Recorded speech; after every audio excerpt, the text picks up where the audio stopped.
Oh, le pido disculpas. Le pido disculpas, pensé que había puesto el documento ya en la página web. Discúlpeme. Y no lo hice. Le pido disculpas por eso. Deje buscarlo aquí rápidamente para entonces. eh,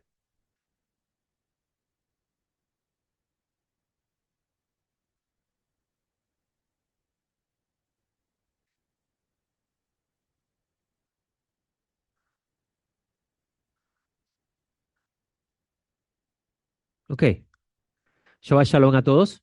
Bienvenidos al Centro de Estudios Hebraicos, el Camino Nazareno. Hoy nos encontramos en el día 31 del mes de mayo, equivale al día 4 del mes de Sivan, de acuerdo al calendario Hillel. El mes de Sivan es el mes donde se conmemora la fiesta de Shavuot, donde este próximo lunes en la mañana tendremos una enseñanza especial relacionada a este día. Hay reunión aquí, empezamos a las 10 de la mañana, así que están todos cordialmente invitados y los que se conectan online se pueden conectar a través el mismo enlace que se conectan los sábados. ¿Ok? Estaremos hablando de Shavuot, de Pentecostés y temas relacionados a ese día. La porción de la Torah que estudiamos esta semana es Torah Bamidbar. Bamidbar se encuentra en el número 1.1 al capítulo 4, versículo 20. Esto es un nuevo libro de los 5 libros de Moshe. Este es el libro número 4. ¿Sí? ¿4? Ah, ¿qué pasó? El monaguillo me falló ahí. El número 4, donde en esta lectura la Torah se va a concentrar, en este libro la Torah se va a concentrar en todo lo que sucedió a partir de la salida de Israel del Sinaí. ¿Ok? Pero antes de salir de el Sinaí, Israel tiene que primero ser censado. ¿Se ha preguntado eso por qué? Porque es necesario realizar un censo. ¿Acaso Hashem no sabe cuántos hay? No tiene sentido, ¿verdad? Eso como por ejemplo, la lectura de esta semana también tenemos los escritos nazarenos, Mateo 4, 1 al 17. Tiene un relato ahí donde Yeshua es llevado al desierto después de recibir Ruach HaKodesh, después de recibir el Espíritu del Eterno. Yo hago una pregunta, ¿quién estaba acompañando a Yeshua en ese momento? Estaba solo, ¿verdad? Solo en el desierto. ¿Y cómo alguien escribió eso que escribió ahí si no había nadie que pudiera testificar? Ah, eso lo aprendiste del otro lado. Pero ¿sabes qué? Eso no es correcto. No, no se sentó un discípulo y el Espíritu de Dios le dijo, mira, Jesús fue llevado al desierto y fue probado por tentar. No, Yeshua se lo enseñó a sus discípulos. Por consiguiente, Yeshua se lo va a explicar metafóricamente. Por eso es que usted lee, y el Satán lo llevó al pináculo del templo y usted piensa que literalmente lo transportó allí. Si Yeshua está solo en el desierto, ¿quién está testificando allí mirando lo que está pasando? Mira, se fue, ¿a dónde está? Ah, mira, está allí en el templo. Y ahora se lo llevó para el templo. Y escuchó, le dijo esto. No, hermano, eso es mentalidad griega. Rabbi Yeshua, después de haber experimentado eso, le dijo a sus discípulos lo que experimentó. Y todo lo que le dijo Yeshua es metafórico, porque los rabinos hablan en metáfora.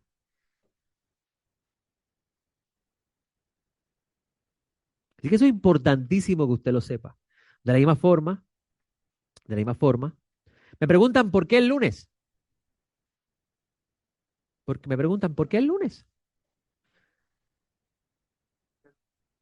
Miren, este lunes, ¿dónde están ustedes? Que llevo 2 Shabbat diciéndolo.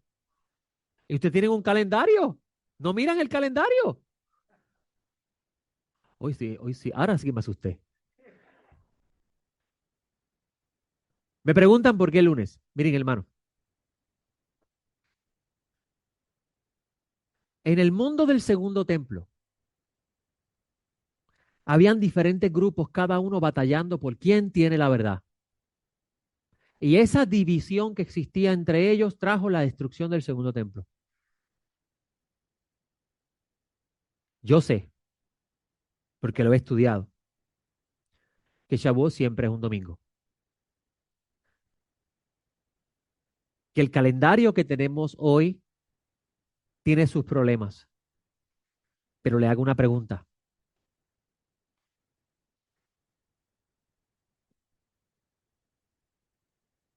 Si nosotros decidimos por sí mismos decir, yo tengo todo este conocimiento ahora y ahora me separo, ¿estoy trayendo unidad en el cuerpo de Hashem? No. Yo sé que cuando Mashiach venga, nos va a explicar que Shavuot es de esta forma. Que cuando Mashiach venga, nos va a explicar que Pesaj es de esta forma. Cuando venga Mashiach, que Yom Kippur es de esta forma. Yo lo sé. Vamos a dejar que él venga. Mientras tanto, hacemos nuestra parte. ¿Sabes que cuando Kol Israel, todo Israel está unido en un solo pensamiento, la Shejinah, la presencia de Hashem es más fuerte?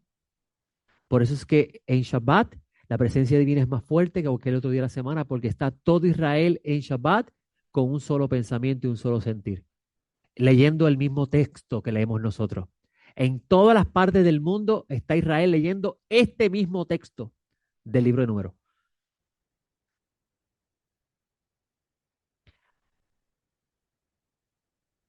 ¿De qué me vale yo saber que Shavuot es siempre domingo si no estoy manteniendo unidad? ¿Sabes dónde aprendí eso? Del capítulo 23 de Mateo. En la silla de Moisés se sientan los escribas y los fariseos. Todo lo que ellos digan, hagan. Ellos dijeron que Shavuot se cuenta así, pero están equivocados. Hashem se encargará de lidiar con el que cambió eso, pero tú fuiste fiel a lo que aprendiste. Y Hashem te ama porque fuiste fiel a lo que sabía. Tuve una piedra que decírmelo también esta semana. Me fui a almorzar con un testigo de Jehová, un amigo, y estábamos debatiendo sobre la escritura. Trabajamos juntos en la misma compañía. Y él me cita un texto de su Biblia y yo le digo, es que eso no lo dice el griego. Y me cita después otro texto y le digo, es que eso no lo dice el griego. Y en una, mientras estamos almorzando, veníamos de Sidra, llevamos rato, nos paramos en Ponce a almorzar. En una él me dice, José, Dios me va a juzgar por cuán fiel yo fui a lo que aprendí, no por si estaba correcto o no. Y yo dije, en ese momento perdón, Zoé, me estaba comiendo un cantito de flan nada más, un cantito de flan nada más. El tuyo es mejor. Es que Zoé me regaña, me como dulce a escondida. Y yo dije en mi interior, una piedra me ha hablado. ¿De qué te vale batallar con otra persona sobre la verdad si tú que sabes la verdad no eres fiel? Y el que no la sabe es a lo que conoce. Y eso está en Mateo 23. Entonces, el hecho de que yo sepa lo que sé, que lo he enseñado y lo sigo mencionando, el calendario del mundo segundo templo es muy diferente al que tenemos hoy. Si nosotros nos mantenemos Calal Israel, esa, la congregación de Israel unida en un solo pensamiento, un solo sentir, seguiremos retrasando a Mashiach. Seguiremos retrasando a Mashiach. Cuando venga Mashiach, Él nos dirá todas las cosas. ¿Ok? Ahora, ¿por qué en el desierto? ¿Por qué llevarlos al desierto? ¿Por qué Hashem le dice a Moshe, cénsalos, cuéntalos? ¿Acaso Hashem no sabía cuántos había? No tiene sentido el Eliezer. Esto nos enseña que aunque Hashem sabe todas las cosas, Él desea que nosotros hagamos. Te lo voy a poner más interesante aún. Hashem sabe si tú vas a pasar o no una prueba, pero Él quiere que tú la hagas. Y puedes que no la pase y caigas, pero Hakadosh Baruj Hu dice, mediante la sabiduría, que si te caes y te levantas y sigues andando, Él te sigue apoyando. Es como ese niño que está aprendiendo a coger bicicleta y anda con las rueditas. Y hoy es el día de quitarle las rueditas, ¿verdad? Que se cae la primera vez, no lo hace, sí, que lo hace la primera vez de los poquitos. Yo me acuerdo la vez que papi me las quitó y me estrellé en la canilla de un anciano allí en el parque y le estaba pidiendo perdón a ese anciano. Bendito. Pudo haber sido mi padre ahora. ¿Qué hace un papá? Levanta al niño y no le dice, no corra más bicicleta, ¿verdad que no? Le dice, vamos otra vez. Vamos otra vez. A veces nosotros nos exigimos tanto a nosotros mismos y no nos damos cuenta que Hashem sabe hasta dónde llegamos. Y en vez de exigirnos tanto, deberíamos aprender a vivir con la porción que nos ha dado. Y cuando caemos, levantarnos y decirle, te fallé, volví a caer, pero me voy a levantar. Mira, Venezuela está aquí, Venezuela está aquí. Ah, ese es el tuyo. Monaguillo tiene 2 strikes hoy.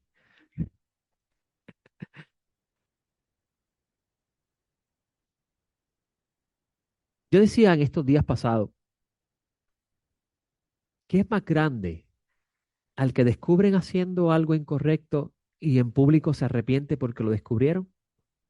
¿O el que en secreto hace algo incorrecto y se da cuenta que lo está haciendo mal y le pide a Hashem, perdóname? Ante Hashem, el segundo es más grande. ¿Por qué?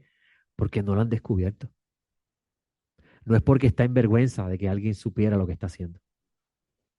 Y esa teshuvá es más grande que el que es descubierto. Asimismo sucede con el que camina, tropieza, se levanta y sigue caminando. Es más grande que el que tropieza y dice, esto no es para mí, me voy. Ahora, ¿por qué les traigo esto? Porque este libro de números se concentra en todas las cosas que comenzaron a vivir los israelitas en el desierto.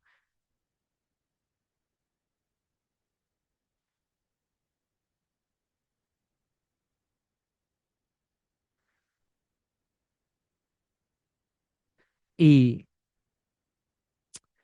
y Hashem, bendito sea, sabía que Israel iba a rechazar la tierra. ¿O no lo sabía? Claro que lo sabía. Y esa generación no entró, pero su descendencia entró. Y usted diría, ¿por qué? Si Hashem lo sabía, no lo salvó, pudo haberlo salvado. Pudo haberle dicho a Moshe, Moshe, no los envíes porque ellos van a hacer algo que van a caer. ¿Verdad que sí? Sin embargo, la Torah nos dice que Hashem le dijo, está bien, envíalo. Hashem sabía lo que iba a pasar y no lo detuvo. Te hago una pregunta. ¿Cuántas cosas no te han pasado que tú le has dicho a Hashem?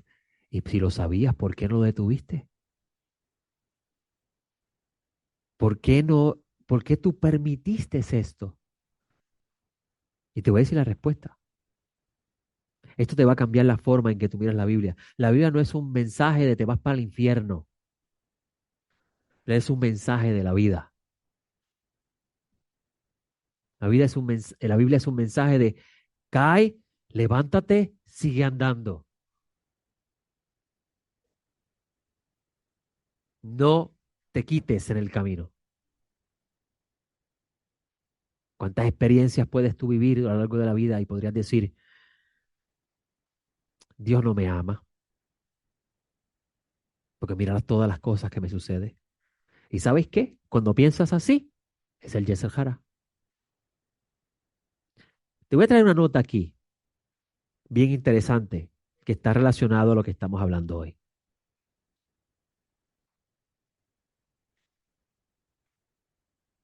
Cuando Satán le dice a Yeshua, todo esto te doy si te postras delante de mí. Dice Sus Casal en el comentario Mateo lo siguiente. Las tres tentaciones que vivió Yeshua, añado yo, en la forma que están ofrecidos por este autor, representan las tentaciones que todos experimentamos Cuando estamos inmersos en el servicio divino.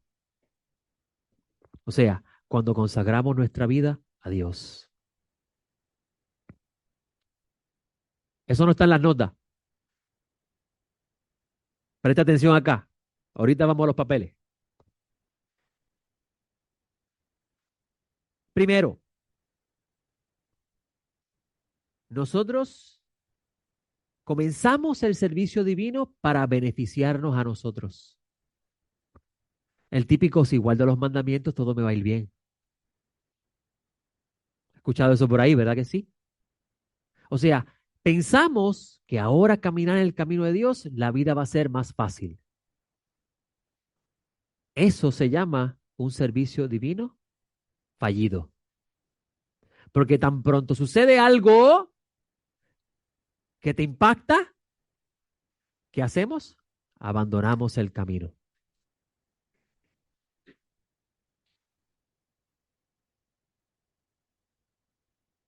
Pero mira cómo lo pone Jesús Casal. Primero, nos envolvemos en el servicio divino para beneficiar a nosotros mismos, incluyendo dentro de él placeres menores. Luego, nos tiramos nosotros mismos del servicio divino pensando que todo va a ir bien. ¿Qué dice él con esto? Pensamos, oye, estoy sirviendo a Hashem y estoy haciendo estas cositas que no se deben hacer, pero no pasa nada. Y como no pasa nada, dice, me voy full throttle. Como dice Moshe Rabenu en la Torá, me va a ir bien y no voy a escuchar las palabras de la Torá. Que dice Moshe Rabenu, Hashem no te va a perdonar.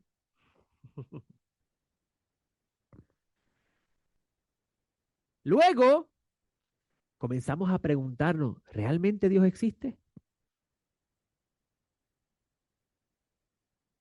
Es interesante. Todo comienza como, voy a servir a Hashem, pero a la misma vez voy a disfrutar un poco de la vida. Pachanga, dijo la changa. Y después decimos, me voy a alejar del servicio a Dios porque todo me va a ir bien. No ha pasado nada hasta ahora. Así que, ¿realmente Dios existe o una ilusión mía?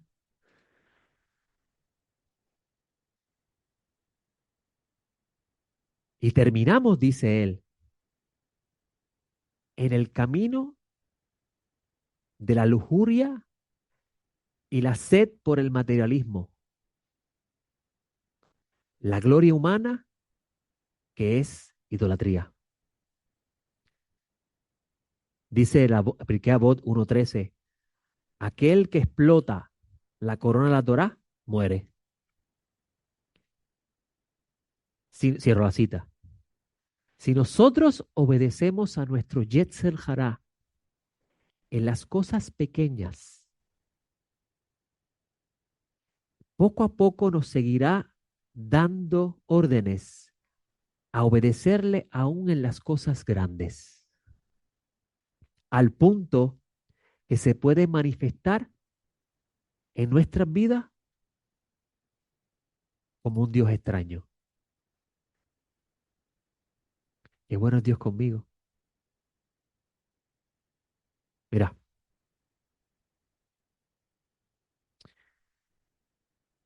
y ustedes saben que yo trabajo en el Tribunal Federal como jurado. Y en estos días recientes estábamos viendo un caso donde este joven está testificando de cómo él asesina a sangre fría a un montón de gente y le soltaron unos tiros a él y no lo tocaron y él dice, gracias a Dios que todo salió bien. Eso es un ejemplo de un Dios extraño. O sea, yo puedo hacerle daño a mi prójimo guiado por mi inclinación al mal, que me dice mátalo, pero si yo me salvo, Dios me ha cuidado a mí. Un Dios extraño. Ajer se llama eso en hebreo. Es por consiguiente enseñado por los sabios sobre Yesel Hará. Hoy él te dice, haz esto, y mañana él le dice a él, haz aquello, y luego lo amarra y le dice, vete ahora, sirve los ídolos. Y él va y lo sirve. En otras palabras, va poco a poco seduciéndote hasta que terminas esclavo de él y piensas que estás sirviendo a Dios. Rabbi Abin dijo, ¿en qué verso se enseña esto? En el Salmo 81:10. No habrá ningún Dios extraño en ti, ni te postrarás ante ningún Dios extraño. ¿Y quién es el Dios extraño que reside dentro del humano? El Yetzer Hará. ¿Por qué le traigo esta nota? Porque este comentario de Jesús Casal pertenece al texto de Yeshua en el desierto solo con Satán, donde Satán es personificado, ¿verdad? Satán es personificado, hay una persona allí presente que está hablando con Yeshua, hay un diálogo, ¿verdad? Y hay alguien escribiendo ese diálogo, pero resulta ser que a ustedes se les olvidó que Yeshua se lo contó a sus discípulos. Y un rabino tiende a utilizar metáfora. ¿Tú crees que realmente estaba Satán allí a frente de Yeshua hablando con él? Ningún judío cree eso. Yeshua tiene un diálogo con su inclinación al mal, la concupiscencia de la carne. ¿Por qué tiene un diálogo? Porque ahora vive Hashem en mí y tengo una lucha de la voluntad de quién yo hago. La voluntad del que vive en mí o la voluntad mía. Y el Sahara te va a empezar a seducir. Te va a empezar a vender la idea de que este chispito que estás haciendo, esto es para Hashem. Pero realmente no es para Hashem. ¿Y por qué le traigo esto? Porque esto es parte de la Parashá Bamidbar. 40 es el número que está relacionado a desierto. Y la palabra hebrea para desierto es Bamidbar. Bamidbar.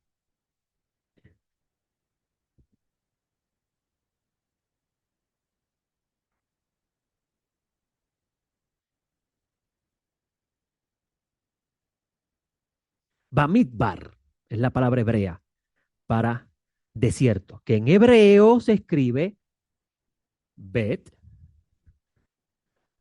Mem, ayúdame, Gladys, Yud, Dalet, Bet, Resh, Bamidbar. Me parece que la Yud no está ahí. Mira a ver si es verdad. Tú tienes ahí el texto de frente tuyo. ¿No lo tienes en hebreo? ¿La Yud está? Ok. Bamidbar. Mira qué interesante. Dalet, Bet, Resh, Dabar. Palabra. Dabar. Palabra. ¿Ok? Qué interesante eso. En el desierto hay palabra. ¿Lo leíste en Jeremías? La llevaré al desierto y le hablaré al corazón. Cuando lo ves en hebreo hay un juego de palabras ahí. Ahora, en el mundo hebreo la palabra corazón, lev, lev, corazón, alude al pensamiento conceptual, no a las emociones. Dios no le habla al ser humano por las emociones. Dios le habla al ser humano en su capaz de razonar, en su raciocinio, su capaz de razonar, su capacidad de razonar. ¿Cómo el ser humano entra en razón? Por eso que dice, la desnudaré.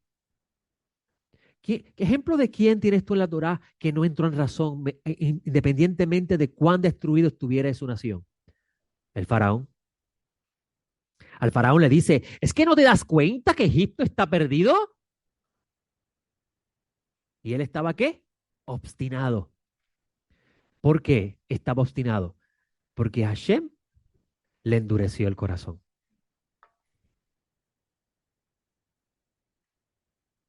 Eso es importante. ¿Por qué? Porque eso te enseña que tanto tú te obstinas a seguir escuchando tu inclinación al mal, que va a sucederte lo mismo. Va a llegar un momento que Hashem no te va a salvar. Por eso que Moshe dice, y esto lo está diciendo una persona con capacidad de raciocinio, le añadiré a los regados, dice la Dorala, una forma de decir, me voy por la vida, nada me va a pasar, no hay Dios. A lo que Moshe le dice, Dios no te va a perdonar. ¿Por qué Moshe le dice eso? Porque la persona está diciendo eso con conciencia. No lo está diciendo un ignorante. ¿Por qué sé que no lo está diciendo un ignorante? Porque Moshe le está hablando a un pueblo las palabras de Hashem. Por eso es que le enseño a ustedes, si lo sabes, ya no te lo perdonan. Eres más responsable si sabes. El que no sabe es menos responsable. No, eso sí es muy cierto. Entonces, ¿por qué Hashem le habla al corazón en el desierto? Porque la desnuda, la deja simple, porque le quita todo. ¿Te acuerdan la palabra del hijo pródigo? A lo que el hijo pródigo está con los cerdos, pero todavía le queda raciocinio, ¿no? Porque dijo, esto aquí no está bien. En casa de papá las cosas estaban mejor. Me levantaré y regresaré a la casa de mi padre y diré, he pecado contra ti y contra el cielo. Interesante, ¿no? Está hablando con capacidad de entendimiento, ¿no? Reconoció que él fue el que se desvió del camino. ¿Y qué dice Hashem? ¿Qué dice Mashiach? Que Hashem dice, obviamente el padre alude a Hashem. Hay una gran fiesta, porque ha regresado uno que entendió que donde terminó es porque así lo decidió. ¿Pero lo decidió o Hashem lo provocó? ¿Qué usted cree, Gladys? ¿Lo decidió? ¿Decidió alejarse de Hashem o Hashem lo provocó? ¿Hashem lo provocó o lo decidió? A ver, lo voy a decir en lengua. These are the words of Torah. Este y estas son las palabras de Torah. Lo decidió y Hashem lo provocó. ¿Por qué? Porque todo empieza por ti y Hashem lo completa. Y también a la inversa. Si comienzas santificándote, el cielo te ayuda a santificarte. Todo empieza por ti y Hashem lo completa. ¿Ok? Eso es bien importante que lo entienda. Entonces, Moshe en Deuteronomio le dice a Israel, Hashem te hizo pasar hambre en el desierto y te dio maná para que te dieras cuenta que no solo de pan vivía el hombre, sino de toda la palabra que sale de la boca de Hashem. ¿Que tú me hiciste vivir escasez? Sí. Pues yo me voy a levantar ahora en esta crisis y voy a arrancar a Banco Popular para que me haga un préstamo y resolver todos los problemas que tengo. ¿Añadiste al problema? No lo resolviste. ¿Por qué? Porque hay que empezar a pagar ese préstamo. Y si los chavos no daban, menos van a dar ahora. Ahora, si tú entiendes que Hashem está probando tu fidelidad, ya la cosa cambia. Pero ¿qué tal si eso ha durado mucho tiempo? ¿Es una prueba? No es una prueba. ¿Por qué? Porque las pruebas duran un tiempo. Llevo 40 años en esta prueba. No, en 40 años hubieron diversas pruebas. Que eso es lo que te enseña el libro de números. Diversas pruebas. No te dice que había una sola. Sí, había una sola, la fidelidad a Hashem. Pero diversas formas. Entonces, tú no puedes decir, estoy en esta misma prueba 50 años. No, no. Yo creo que llegó el momento de que te encierres en tu cuartito y le digas a Kadosh Baruj Hu, ¿en qué estoy pecando? Porque me parece que eso es lo que está pasando. Vamos a las notas para poder abundar sobre esto.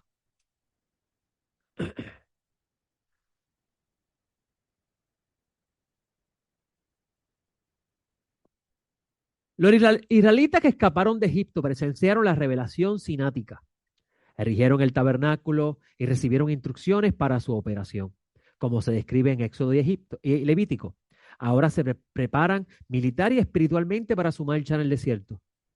¿Por qué militar y espiritualmente? Hey, la vida es una guerra.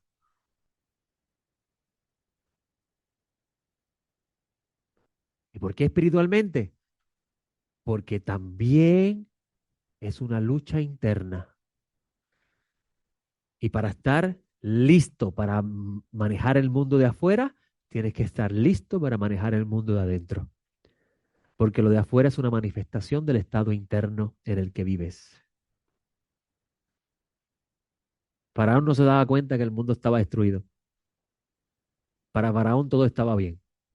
Es que tengo que vencer a este Dios que se metió en el camino, Moshe.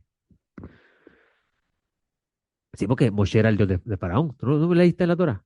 Yo te he puesto como Dios de Faraón. Ajá. Se organizan como un campamento de guerra centrado en el tabernáculo, pero se desmoralizan progresivamente por las quejas, las rebeliones y finalmente por la apostasía. Miren eso, es interesante. Empiezan fuerte, incluso la Torah dice que salieron con la mano levantada de Egipto. Hamushim, no leas así, lee manos levantadas. Salieron armados, dice Hashi. Armados, salieron envalentonados. Todo empieza así, ¿verdad que sí? Hasta que empiezan los problemas. Ramiro yo lo dijo en parábola.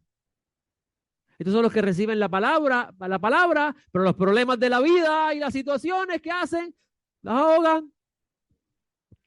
Y mucha gente lee ahí y piensa que Yeshua cuando dice la palabra se refiere al Evangelio. No, se refiere a las enseñanzas de la Torah. Lo reciben hoy, la enseñanza de la Torah, salen por ahí afuera y la primera llamada que entra. Por eso los jabinos dicen que uno no debe tener celular en Shabbat. ¿Es cierto? Sales de aquí con fuerzas. Gracias a Hashem por el pan de hoy. Y entra la llamada. Mira, llevo llamándote esta mañana, acabo de chocar, estoy en el hospital. Se dañó el Shabbat.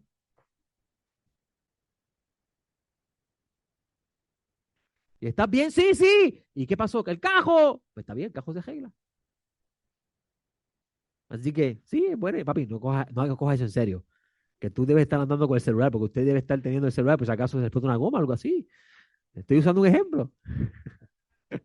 Que papi, que no, papi dice que los celulares son para las casas. No habla con él.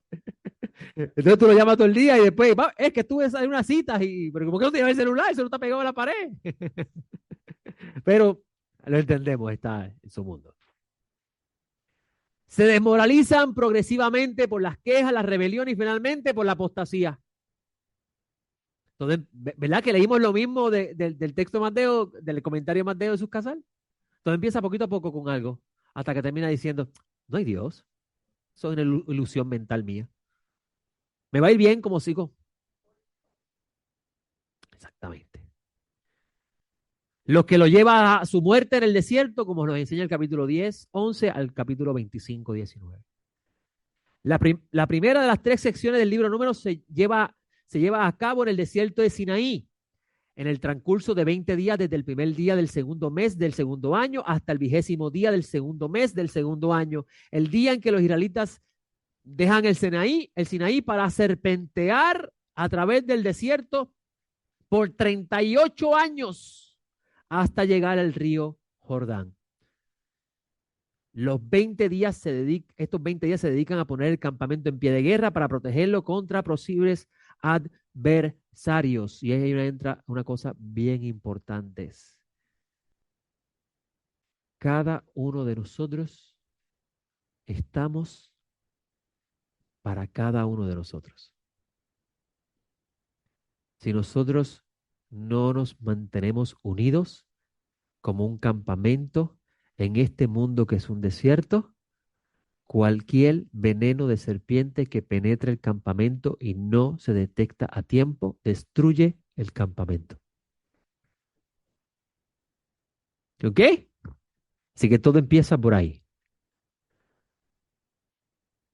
Cuando tú empiezas a vivir una vida de servicio a Hashem egoísta, sí, se puede vivir una vida de servicio a Hashem egoísta. Mi mundo y el de ustedes no me importa.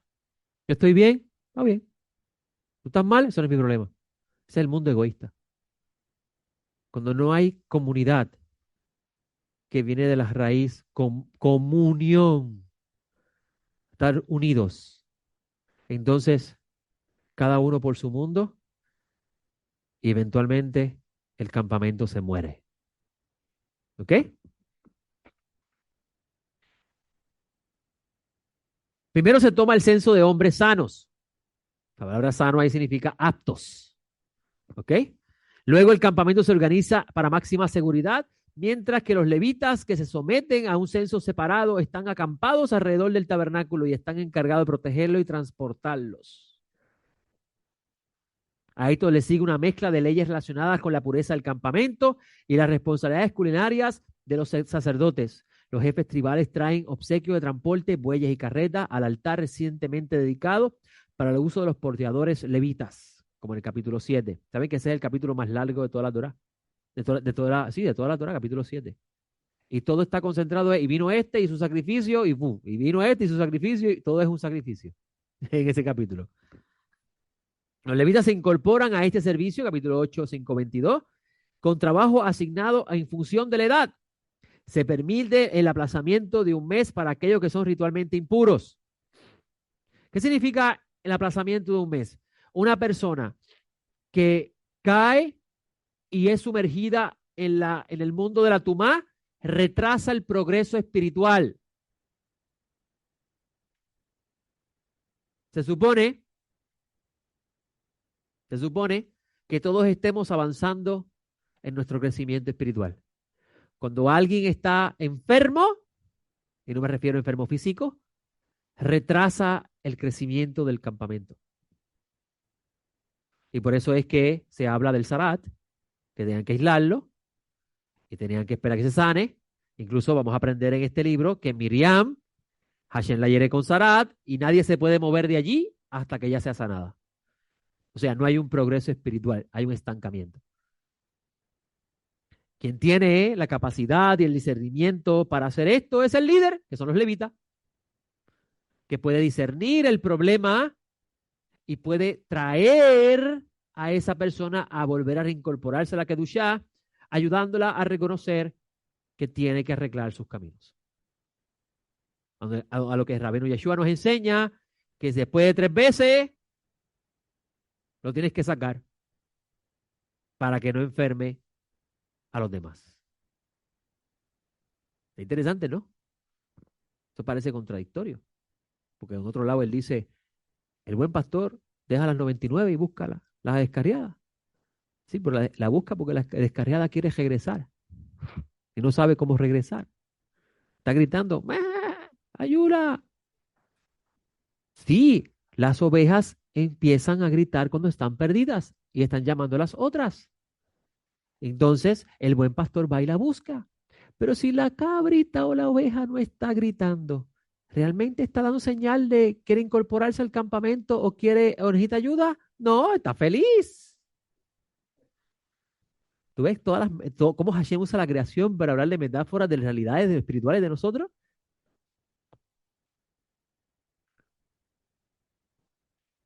Se permite el aplazamiento de un mes para aquellos que son ritualmente impuros y se explica el sistema de guía divino para la caminata por el desierto. O sea, ¿qué significa eso?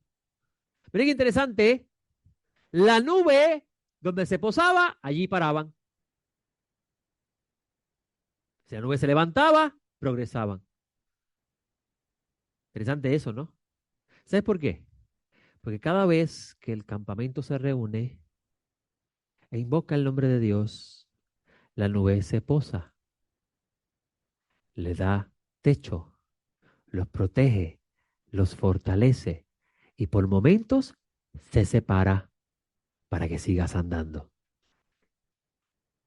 Y hay momentos en nuestra vida que nosotros vivimos una experiencia espiritual bien hermosa y queremos volver a vivirla. Yo quiero esto otra vez, yo quiero esto otra vez. Y Hashem dice, no, no, es que la nube sigue andando, sigue caminando. Después me voy a volver a posar y vas a sentir una presencia mucho más linda. Pero a veces nosotros nos acordamos del pasado. Ah, es que yo me acuerdo cuando esto pasaba. ¿Verdad, Mabel? Las enseñanzas del Moré de antes. Las quiero otra vez. Te amo.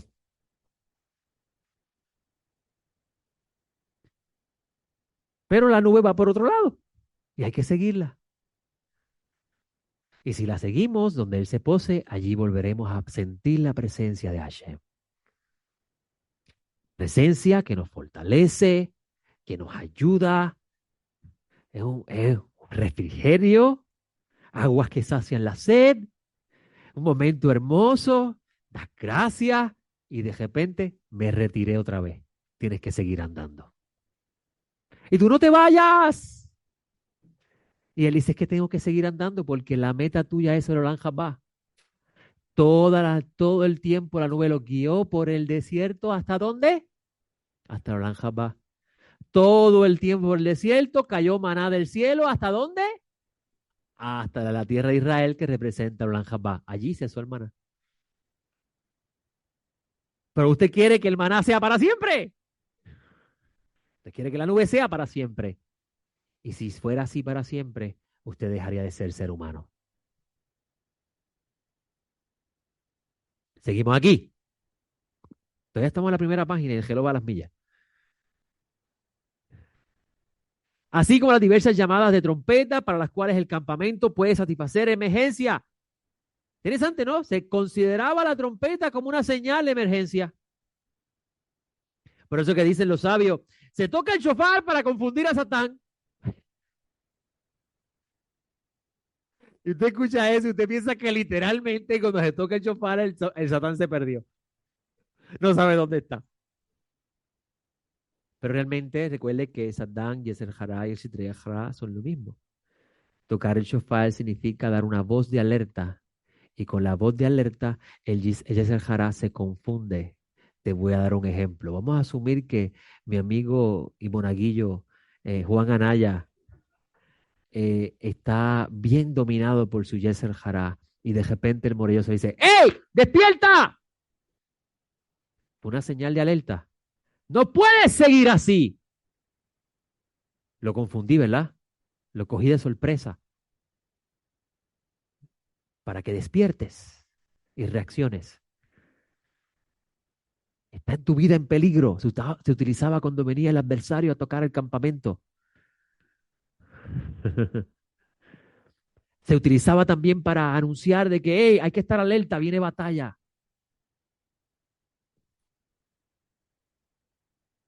Y la batalla más grande no es la que está allá afuera, es la que está en tu interior, tu inclinación al mal, que le llaman la serpiente antigua, mentirosa, malvada, podrida.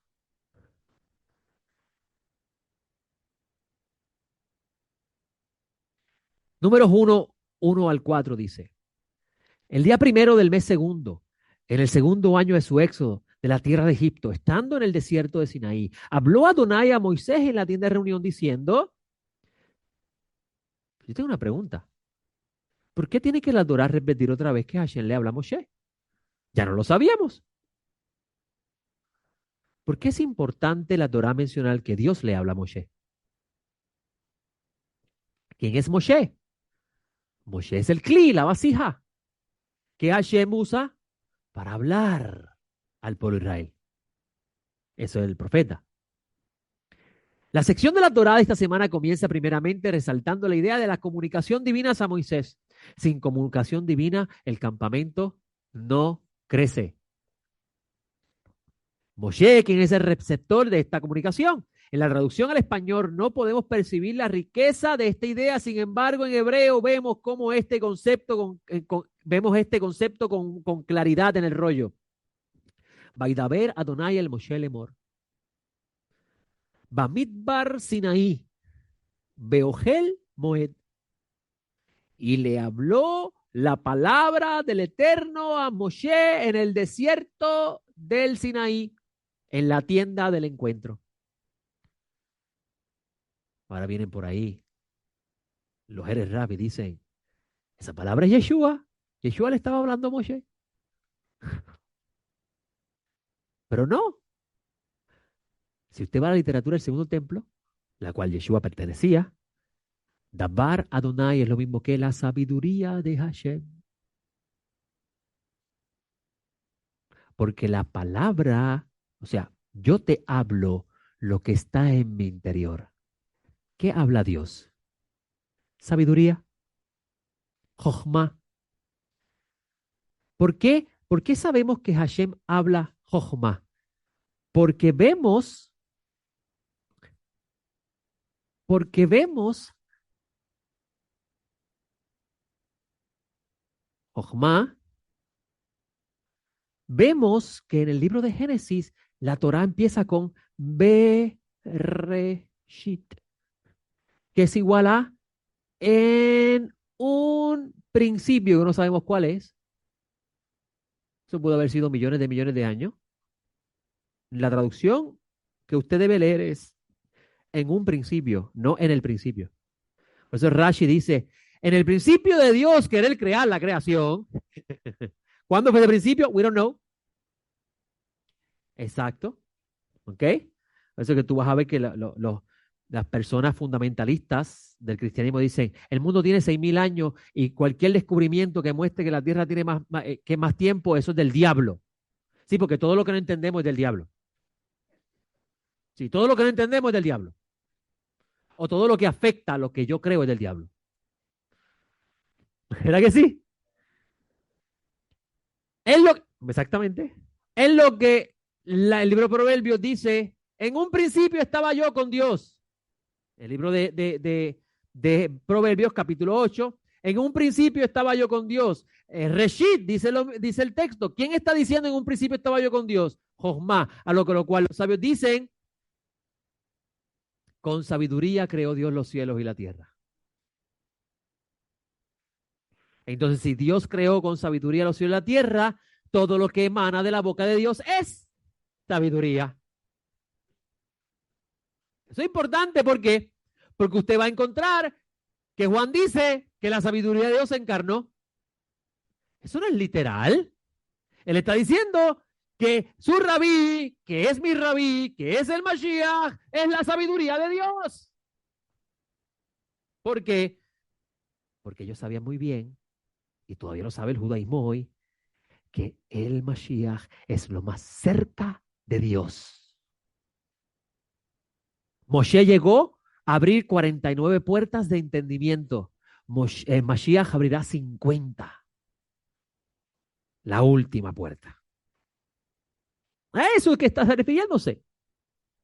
Entonces, cuando decimos que la palabra Hashem le habló a Moshe por medio de la tienda, en la tienda del encuentro, está diciendo que todo lo que le reveló Hashem a Moshe es sabiduría. Y lo tiene usted escrito ahora en un rollo. Lo dice Pablo en Corintios. Exactamente. Seguimos aquí. Moshe este ente, es espíritu, es luz, es Jochma. El Dabar Hashem, palabra del Eterno, es el ente comunicador. Este ente es espíritu, es luz, es Jochma, es sabiduría. Sin embargo, esta comunicación llegó por medio de mensajeros, como dije Shaul de Tarso. ¿O acaso no dice también en la carta de los Hebreos que Dios habló por medio de los profetas? En un texto del Pirkei Avot leemos una idea similar. El Pirkei Avot es el primer tratado de la Mishnah. ¿Ok? ¿Usted quiere saber lo que es la Mishnah? Vaya a la biblioteca, hay un librito dos libritos, Yoma, y no me equivoco cuál es el otro, que es la Mishnah, y te va a ver que ahí hay una escrito. Ese escrito data del año 100 y pico, 200 del tiempo que nosotros vivimos hoy, o sea que es un tratado bien antiguo. El Albot es el más antiguo de todos. El Albot 5 dice, el mundo ha sido creado mediante 10 locuciones del verbo divino. ¿Vieron eso? 10 locuciones del verbo divino. Hashem dijo, Hashem dijo, Hashem dijo. A eso se refiere. Cuando pudo haber sido creado mediante una sola. ¿Verdad? Hashem pudo haber dicho, sea todo. Y fue todo. Todo lo que necesito. Pero imagínense que yo te hable a ti de esa forma. Vamos a recoger el patio. Recogido el patio. ¿Pero cómo lo hago? Recógelo. ¿Pero cómo se recoge? Recógelo. ¿Verdad que no tiene sentido? Ahora, recoge el patio. ¿Cómo? Vas a coger la hierba, la vas a cortar así, vas a coger la palma, la vas a podar, quítale las hojas que están en tal esquina. ¿Verdad que te estoy dando detalles? Esos detalles ponen en orden tu pensamiento conceptual. ¿Por qué? Porque en un futuro, cuando te digas recoge el patio, ya sabes qué es. Ah, por eso que nosotros decimos, pero es que no tiene sentido si Hashem pudo haber creado la creación en un solo día. ¿Por qué en 7? Porque Él quiere enseñarte el orden. Orden y detalle en la vida es importante. Hay que ser ordenado y hay que ser específico con los detalles. Yo fallo eso en mi oficina, yo. Pero yo sé dónde están todas las cosas.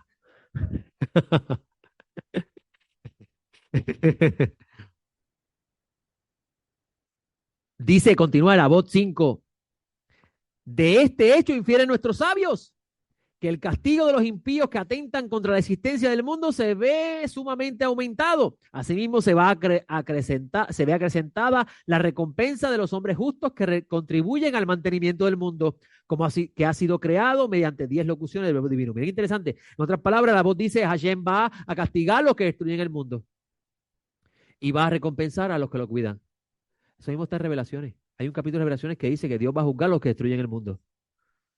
Y tú vas a encontrar predicadores hoy en día diciendo, este mundo no sirve para nada, nosotros nos vamos pronto, suena la trompeta, nos vamos para el cielo, así que destrúyelo. Sácale todo el petróleo que tú puedas. Y hazlo, canto.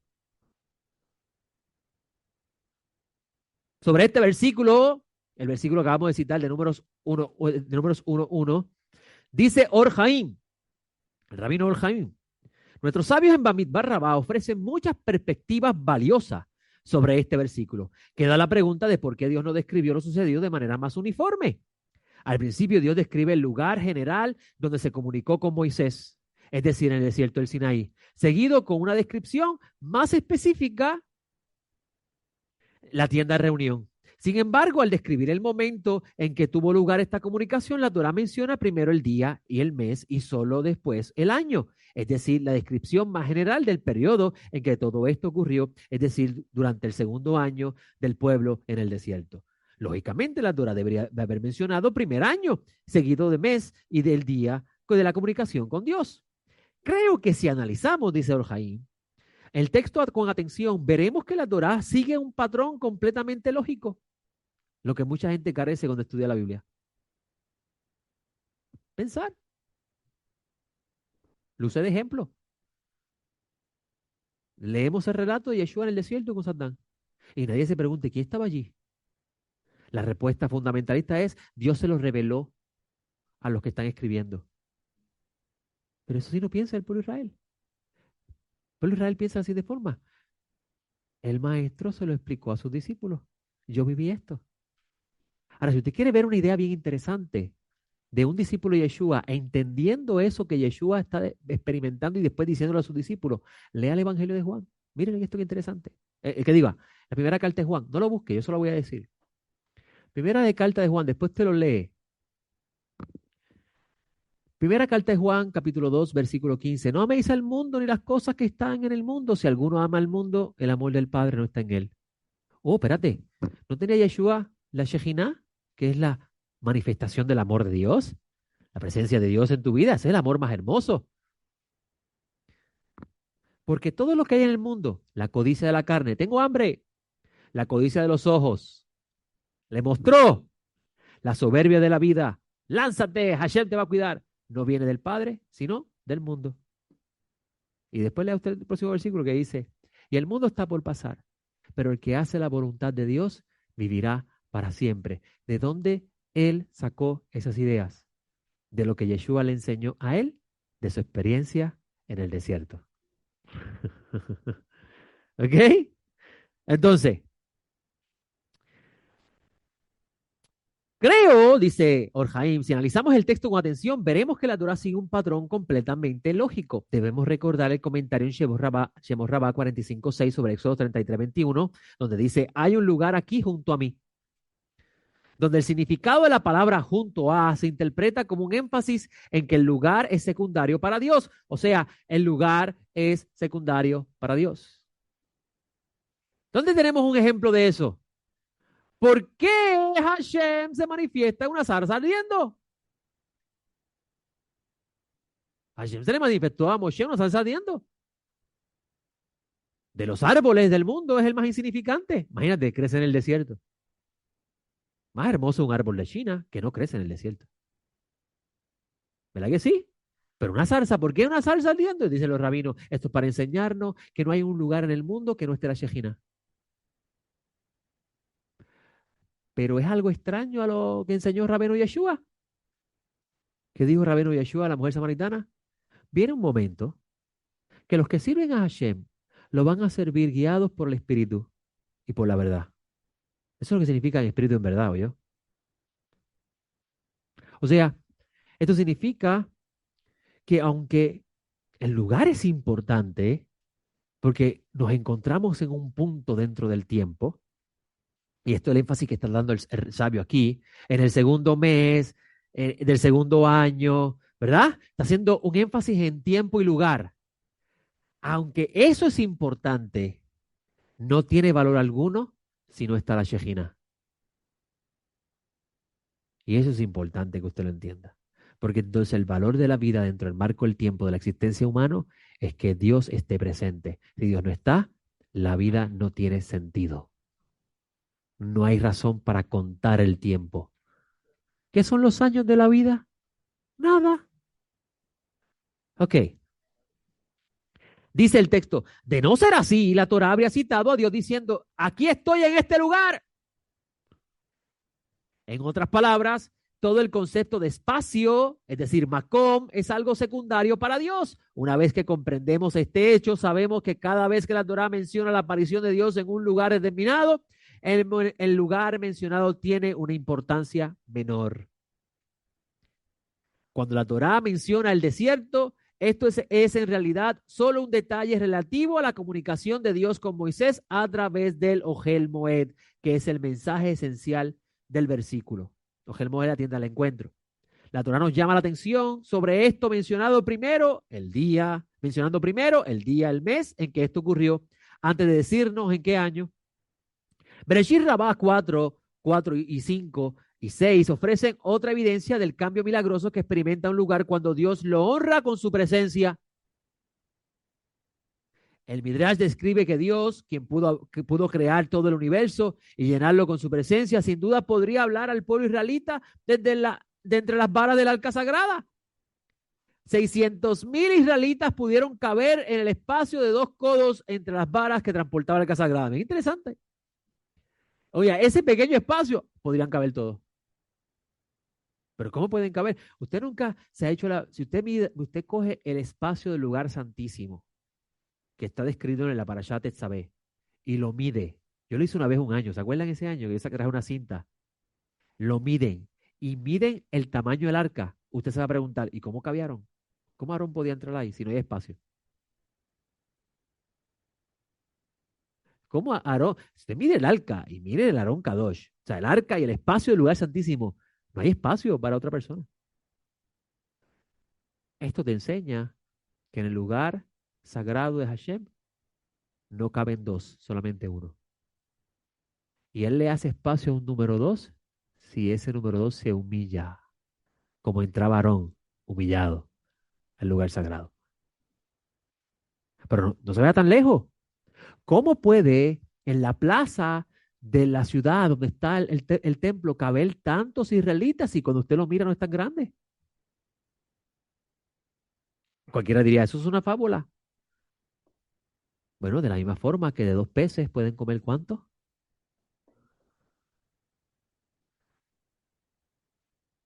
Eso significa que donde está la presencia de Dios, lo imposible se hace posible. Por eso le dijeron a Rabeno Yeshua, ¿y quién puede ser salvo? Y Rabbi Yeshua le dice, lo que para los hombres es imposible, para Dios es posible. Simplemente lo que tiene que hacer el humano es invitar a la presencia de Dios a vivir en su casa. Diga usted, hermano, para enseñarnos que, dicen los sabios, para enseñarnos que el mundo, no hay un lugar del mundo donde no esté la presencia de Dios. Hasta en un árbol insignificante como una zarza. Pero si eso es así, ¿dónde lo encontramos? Por eso es que estábamos hablando ahorita de una persona puede decir Dios no existe. ¿Significa que Dios no existe? No, él borró la idea de que Hashem no existe. Pero Hashem está allí. Ayeka, ¿dónde estás tú? ¿Dónde estás tú? Dice Hashem. Yo no necesito que me digas dónde estoy yo, pues yo lleno todo lugar. ¿Acaso David Melech no dijo en otro lugar? Si voy a las altas montañas, allí estás tú. Si voy a la profundidad del mar, allí estás tú. ¿Pero por qué David podía hacer eso? Porque David tenía conciencia de Dios. O sea que Hashem puede hacerse palpable en lo más insignificante de la vida. Yo vi un video que yo lo compartí en el chat y mi esposa se lo enseñé después, donde están tomando eh, videos de unos pájaros volando en sincronía. Muchos pájaros en sincronía. Y esto fue en Israel, y están estos judíos caminando y están mirando eso. Y dice uno, wow, aquí hay un alma bien especial. ¿Por qué él dice eso? Porque esta persona está consciente que eso lo está haciendo Dios para alguien. Y el que puede percibirlo, lo va a disfrutar. Te pregunto yo, ¿has disfrutado las cosas que Dios pone ante tus ojos todos los días? ¿O te concentran en esas cosas insignificantes que son pasajeras? Y no puedes mirar esa hoja hermosa que está mojada por el rocío por la mañana, porque estás preocupado que vas a comer hoy. Te pudo haber pasado Hashem delante tuyo un pájaro hermoso y no lo viste. Llevo semanas con un pájaro dándole al cristal de mi oficina y quieren ver lo más impresionante de todo. Yo le di gracias a Hashem por ser tan bueno conmigo. Yo fui a ver un cliente esta semana que cuando me bajo del carro, el mismo tipo de pájaro me quería picar la cabeza. Si estaba en la entrada de la casa, tú lo ves así. ¿Sabes cómo yo lo veo? Escucha, escucha. ¿Sabes cómo yo lo veo? ¿Sabes cómo lo veo? Él me está llamando la atención. Te estás enfocando mucho en tu trabajo y no te das cuenta de lo que tienes a tu alrededor. ¿Cómo es posible que ese pájaro está todo el tiempo picando el cristal? ¿Qué nido le pasé yo? Al contrario, se quiere meter en mi oficina y está taqui, taqui, se va. Y bueno, otra vez, taqui, taqui, se va. Yo salí afuera a ver qué está pasando y él no aparecía por ningún lugar. Y volví a entrar y taqui, taqui, se va. Y salí yo a ver un cliente y el mismo tipo de pájaro sale de la nada. Yo me estaciono en la entrada de la casa. ¿Qué pájaro hay? ¿Qué nido hay allí? Y me quiere picar la cabeza. ¿Sabes qué me queda decir? Hashem me está llamando la atención. Como le hizo Hashem a Moshe en la salsa. Moshe vio. Oye, qué curioso eso. Déjame ver. Pero nosotros queremos que Hashem se manifieste en cosas impactantes. Y no nos damos cuenta que Él es percibido hasta en lo más sencillo de la creación. Yo tengo una paloma que me está poniendo pichones en una palma a la entrada de la casa. Y yo la miro todos los días y levanto la cabeza y me mira así. Eso lo puso Hashem allí. Y esa es la segunda. ¿En tu casa también hay una? ¿También tienes una?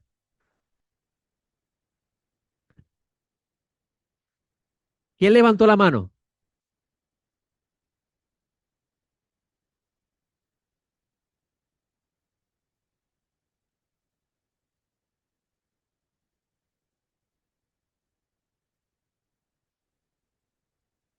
Nosotros nos enfocamos en el cemento y la varilla, que se pudre,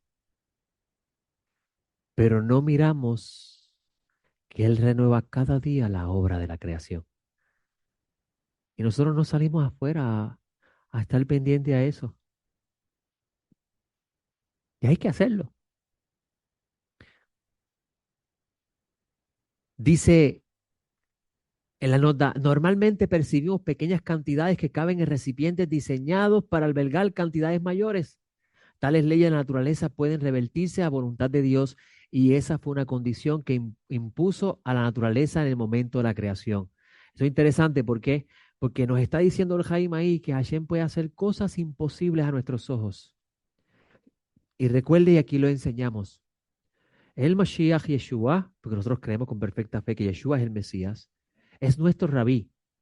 Y entendiendo el pensamiento de Israel, un gran rabí, un gran sadik, es una vasija de la presencia de Dios.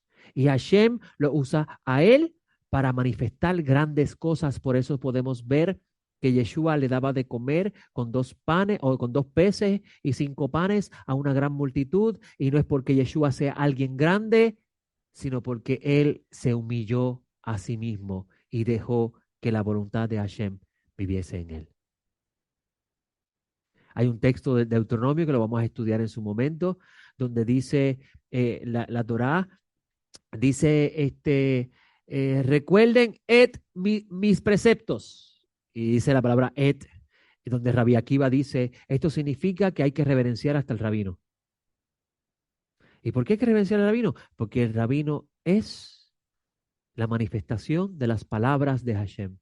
Él habla las palabras de Hashem. Et, Aleph, Bet. O sea, Et son las 22 letras del alfabeto, donde se crean las palabras. ¿Ok? Rabenu Bajia también hablando, Rabenu Bajia también hablando sobre este texto, dice lo siguiente: el Señor habló a Moisés en el desierto de Sinaí, en el día de reunión, el primer día del segundo mes del segundo año después del éxodo de Egipto, diciendo, en el desierto del Sinaí, así llamado allí, se encuentra el monte Sinaí. Bamido Rabá 1.6 comenta que la referencia al desierto del Sinaí sirve para recordarnos que la entrega al Torá comprendía 3 elementos. 1, fuego. 2, agua. 3, desierto. Sabemos que el fuego fue un factor en la entrega de la Torá por Éxodo 19:18. Todo el monte Sinaí humeaba porque el Señor había descendido sobre él en fuego.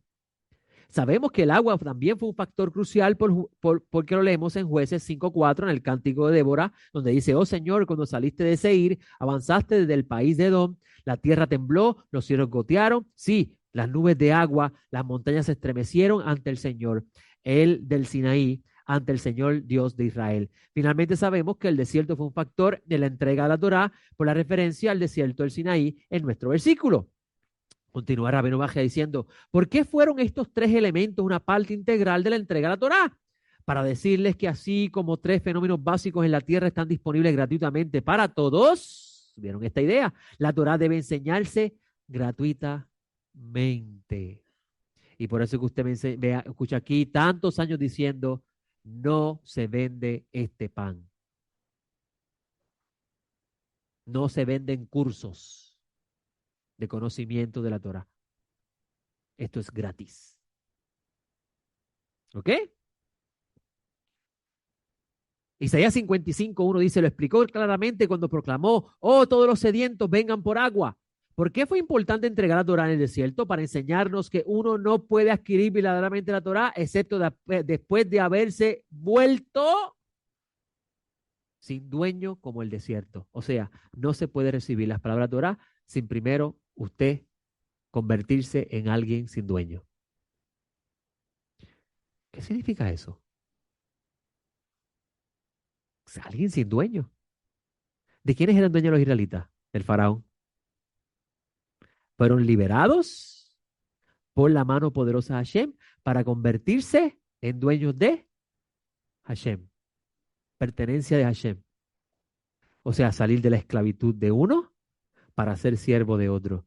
Y en ese interín se llama un proceso de transición. Un proceso de transición. En sentido en el lenguaje que usted pueda entender. Mientras tú sigas siendo esclavo de tu inclinación al mal, no podrás recibir la sabiduría de la Torá. ¿Por qué? Porque tu inclinación al mal se va a oponer a ella. Va a buscar excusas para que no la oigas. ¿Ok? Dice esta nota, uno no debe dejarse dominar por otra filosofía ni por el mal impulso si desea absorber la Torá en su forma pura. Levantad censo, versículo 2, levantad censo de toda la asamblea de los hijos de Israel por sus familias, por sus casas paternas, contando los hombres de todos los nombres de todos los varones cabeza por cabeza. Sobre este versículo dice Rabeno Bajia, hacer un censo de toda la asamblea del pueblo judío, etcétera. El pueblo judío no experimenta un ascenso espiritual a menos que cumpla las leyes de la Torá. Interesante. No puedes ascender espiritualmente si no guardas los mismos. Cuando el recuento del pueblo judío se describe aquí con la palabra, y esa palabra no la traduje, en lugar de, digamos, esto indica que ser contado por orden de Dios es un ascenso espiritual. La palabra ahí que no traduje fue la palabra Sheú. Ser contado por Dios es un ascenso espiritual. Esto es bien interesante porque hay una parasha que se llama Nazó, levanta las cabezas. La próxima parasha, levanta, que comparte la raíz de Nes. Nasá, Nes, la palabra Nes es prueba. O sea que una prueba lo que busca es levantarte, elevarte. ¿Ok? La palabra Seú, sí, Seú. Seú combina dos significados, uno directamente opuesto al otro. Puede significar que se eleva la cabeza de alguien en el sentido de que alguien es promovido. ¿No recuerdan ese texto de Rabino Yeshua que viene a dar la recompensa y dice, buen trabajo, siervo fiel. En lo poco fuiste fiel, en lo mucho te pondré. Fue promovido. Y entra el reposo de Hashem. Ah. ¿Dónde Yeshua habrá sacado esas ideas, no? Ok. Por otro, por otro lado, la misma palabra también se emplea para representar que alguien está siendo decapitado. Que dice sobre uno que no hizo el trabajo y Rabino Yeshua en la parábola. ¡Tírenlo afuera! ¡Expúlsalo! En otras palabras, que muera. Interesante, ¿no? Como pasó con el jefe de los panaderos, exactamente. Ya me adelantaron el texto. Como en el caso del jefe de los panaderos de la corte del faraón, cuya ejecución predijo José en Génesis 40:19. Versículo 3 dice, de 20 años arriba, todo el que pueda entrar al ejército en Israel, tú y Aarón los alistaréis por su ejército. La palabra ejército ahí en hebreo es la palabra sabá. En plural es sebaot, sebaot o sebaotam. Sebaotam en este texto. Lee sebaotam, ejércitos. Si cuando leemos entonces Dios de los ejércitos es Adonai Sebaot. ¿Ok? Adonai Sebaot. De 20 años en adelante, Rabenu Bajia dice, la razón por la que los menores de 20 años no fueron incluidos en el censo fue porque aún no tenían la fuerza física suficiente para ser reclutados para el servicio militar. ¿Qué es esto? Tienen que ser musculosos. Esto se refleja en la afirmación de nuestros sabios en Avot 5, casi al final, de que a los 21 años se es lo suficientemente fuerte para perseguir al enemigo. ¿Y quién es tu enemigo? Tu inclinación al mal. No te puedes alistar en el ejército de Hashem si no estás listo para pelear contra tu inclinación al mal. ¿Por qué? Porque ese es el que se te va a oponer. Lo vivimos en Mashiach, lo vemos en Rabenu. Rabenu fue llevado al desierto. ¿Y con quién luchó? Con su inclinación al mal. Y Rabenu después se sienta con Pedro y dice, yo tuve una clase de pelea con Satán. Me llevó hasta el templo, que me tirara. Pero yo lo vencí. Así que Pedro, tú puedes también.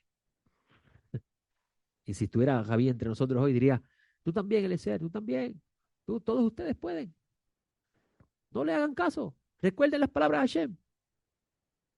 Avot 5, que es la cita que está aquí en esta nota de Rabino Bajia, dice, él solía decir, se refiere al rabino Elazar Hakafar.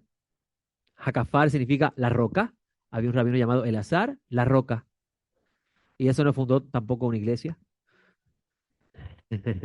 Abot 5 dice, él solía decir, a los 5 años de edad se debe empezar el estudio de la escritura, a los 10 la Mishnah, a los 13 empieza el cumplimiento de los preceptos y a los 15 el estudio del Talmud. A los 18 años se debe contraer matrimonio, mientras que a los 20 se entra en la vida activa. La Mishnah significa la enseñanza de la ley oral. Incluso si fuéramos a coger todos los evangelios y todos los escritos de Pablo y lo que tenemos de Pedro y le pusiéramos un nombre hebreo, le llamaríamos la Mishnah de los nazarenos, las enseñanzas de los nazarenos, no el Nuevo Testamento. ¿Sí? Ok. A los 30 años se alcanza la plenitud física, mientras que a los 40 se alcanza la plenitud de discernimiento. A los 50 años el hombre puede aconsejar, a los 60 comienza la vejez. A los 70 años la ancianidad y a los 80 solo llegan los vigorosos. A los 90 años llegamos a la decrepitud. A los 100 años el hombre es considerado como si hubiera muerto y no existiese más. Qué fuerte, ¿no?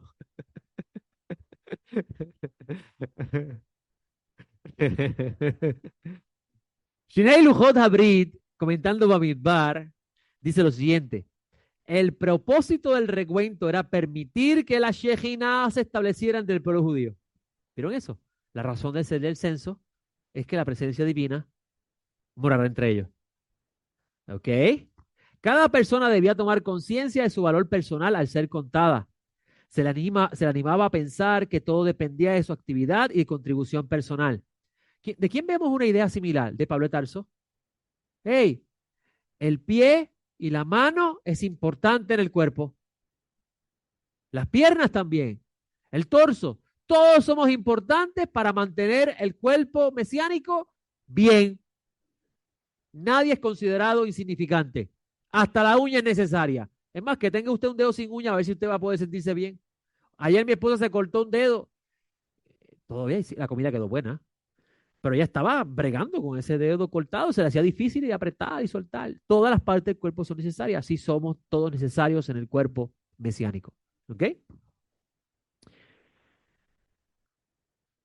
La, por eso los sabios han dicho que una persona siempre debe considerarse como si los méritos y deméritos de la humanidad estuvieran en perfecto equilibrio y que su siguiente acción inclinaría la balanza, dándole la oportunidad de determinar el destino del mundo. Es interesante. Los malos son necesarios.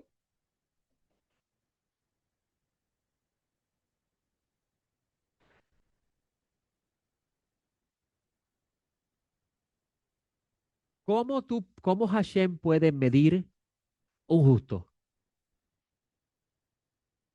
Muy bien. Lo vemos en la Torá. ¿Qué dice la Torá? Noé era un hombre justo y perfecto en su generación.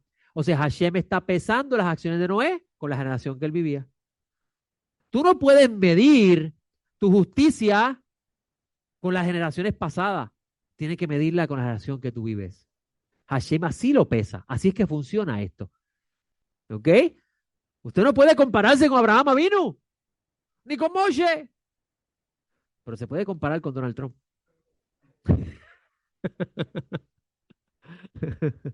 ¿Ok? Muy bien.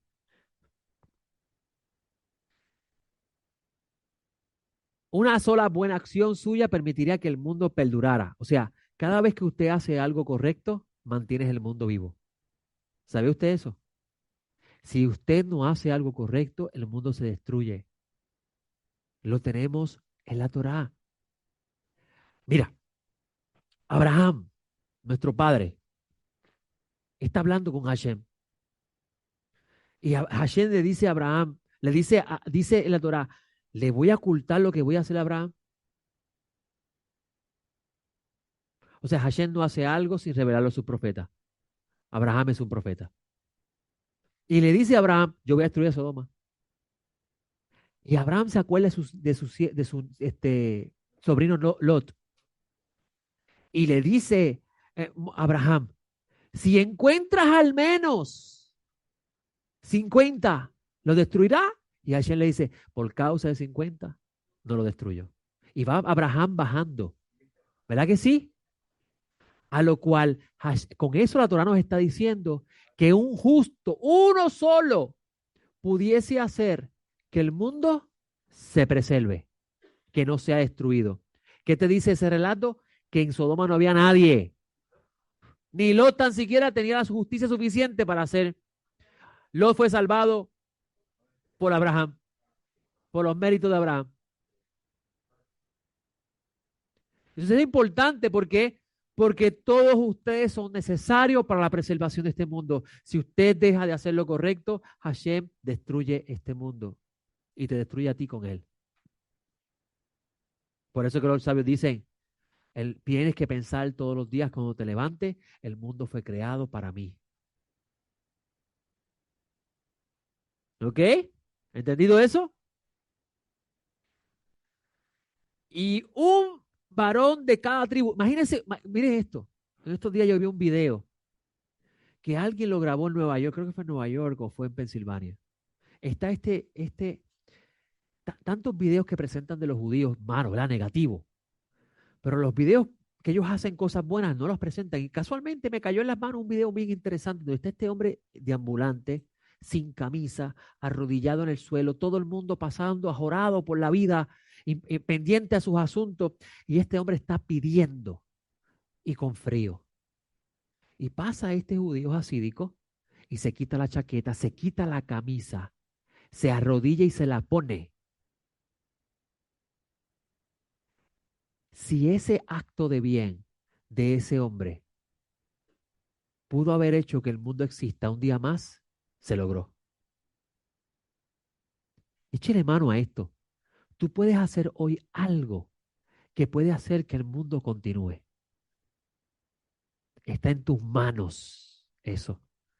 Por eso que se enseña en Israel. Está en las manos del pueblo de Israel la redención. ¿Y qué es la redención? El cambio del mundo al estado que se encuentra, al estado de perfección. Esa es la redención. Y nosotros con él.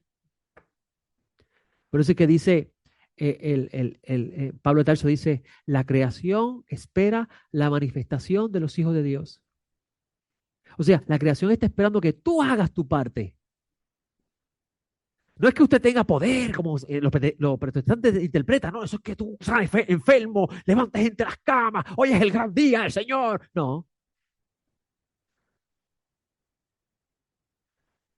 que usted haga como Yeshua hizo.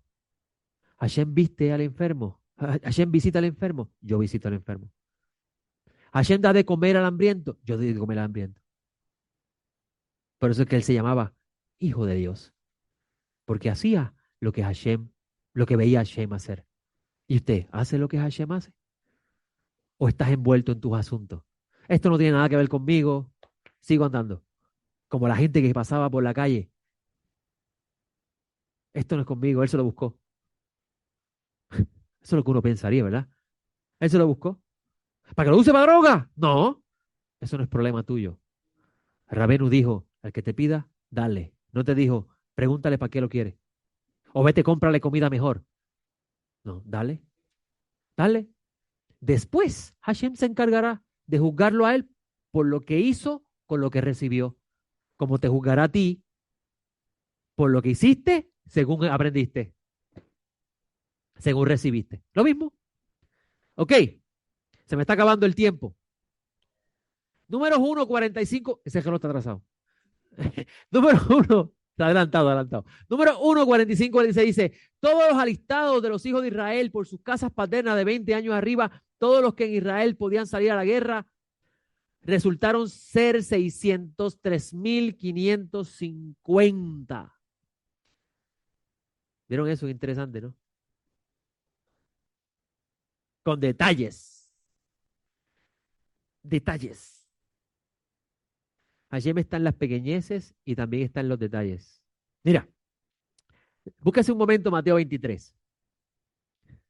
Porque muchos leen a Yeshua peleando con los escribas fariseos, ¿verdad? Como lo interpretan y dice, estos todos eran unos hipócritas, mira, pendiente de estas cosas y no olvidan lo más importante. Lee bien el texto, te vas a sorprender. Es más, le garantizo que hoy vas a ver lo que no veía. Mateo 23,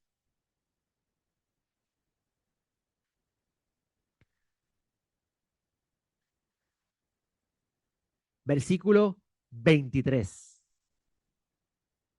23, 23. No jueguen pega 4 que son de Dios.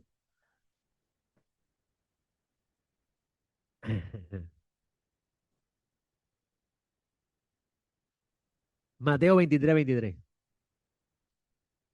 ¿Lo tienen? Ay de vosotros, escribis y fariseos, hipócritas, que diezmáis la menta, el eneldo y el comino. Esos son los detalles, ¿verdad? Pero dejaste lo más importante de la Torá, la justicia, la misericordia y la fe. ¿Viste que son hipócritas? Que están pendientes a los detalles de la ley, pero lo más importante lo dejan. Lee la última parte. Esto era necesario sin dejar aquello. Oh. O sea, estos detalles son importantes, pero también esto es importante. No es esto y esto no. Así que esto es importante. Hashem está también en los detalles y desea que tú también estés en los detalles. Por eso es que él le dio instrucciones precisas a Moisés de cómo debían hacerse las cosas. Porque si eso no era importante, ¿para qué decirla? ¿Para qué te lo voy a decir? Mejor te digo, limpia el patio y hazlo a tu forma. ¿Verdad? Como cada uno de nosotros queremos hacer las cosas a nuestra forma. Ok, regresamos aquí. Detalle 603.550. En este libro llamado Geburot Hashem 3.6 dice, este número representa la plenitud de Israel. Pero si fueron los únicos que fueron censados. Tras el castigo de Israel, tras el becerro de oro, los israelitas seguían siendo 600.000. Y más tarde, en el libro de números, se les sigue contando como 600.000.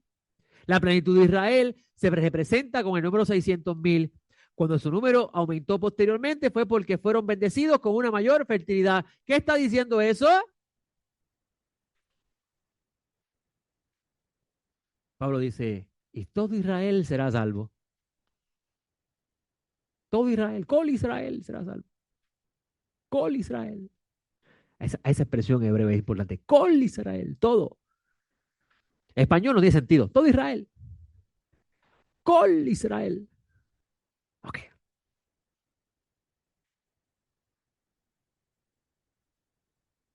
Te enseña en la tradición de la dimensión interna de la Torá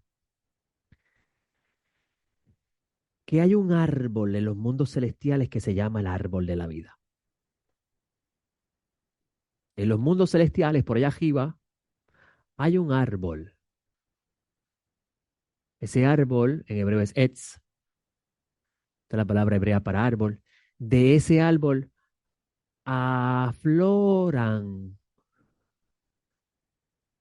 todas col las almas. Neshamot. De ese árbol afloran todas las almas. Antes de que naciera el concepto del el árbol en las dimensiones celestiales, se hablaba de un humano celestial.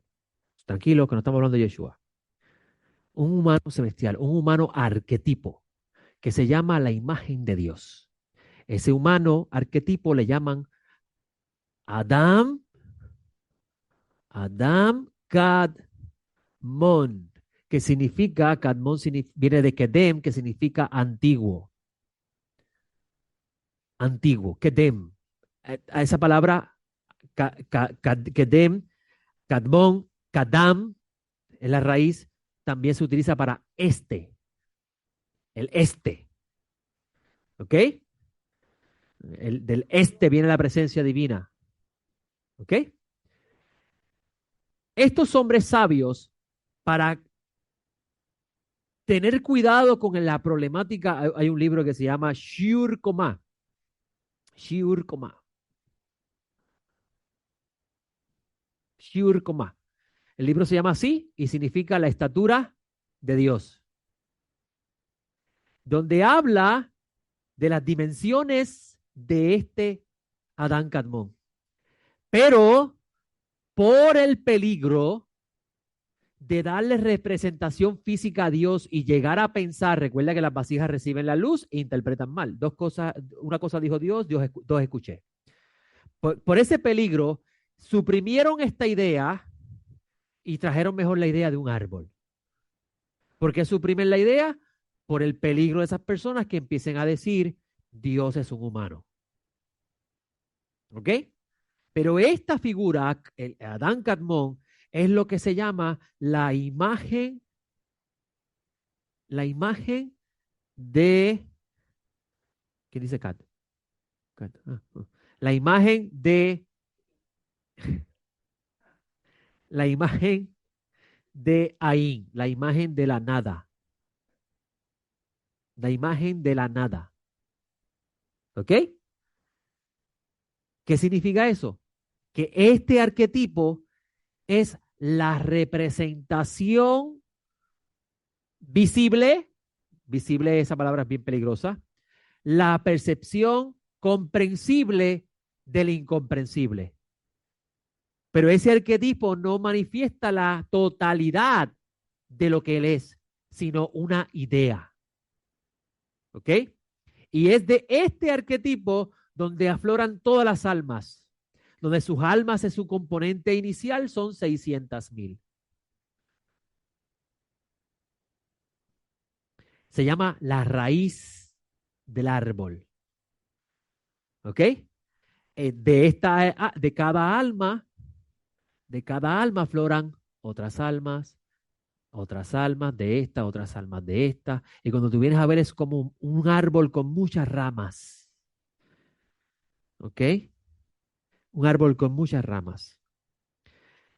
Eso es una idea de los mundos espirituales que se representa en el mundo físico como el árbol de Israel. Knesset Israel, la congregación de Israel. Árbol del cual Pablo de Tarso hace referencia cuando dice, unas fueron desgajadas y entre ellas fueron injertadas otras.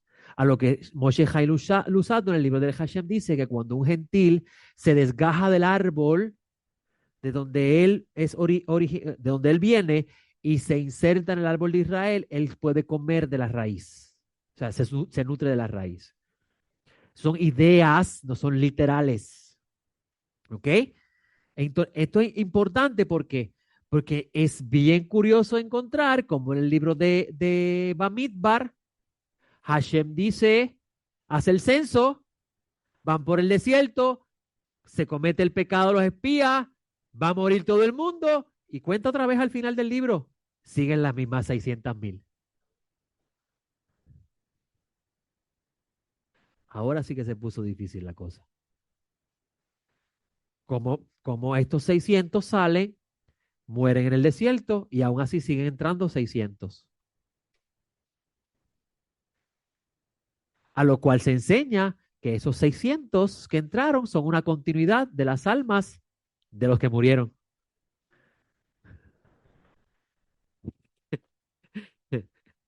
¿Entendieron esa idea? Bien interesante.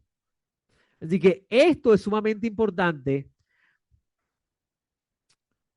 porque esta idea es sumamente importante porque cuando estamos hablando, recuerda la parasha de la semana pasada que estábamos hablando de la Shemitot y el Yobel, donde hay una lectura que yo estaba haciendo que dice, y cuando ocurra el final de los Yobelim, todo volverá a su fuente.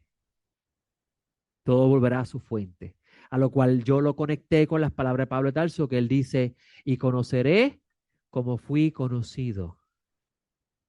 ¿Ok? Diga usted, hermano.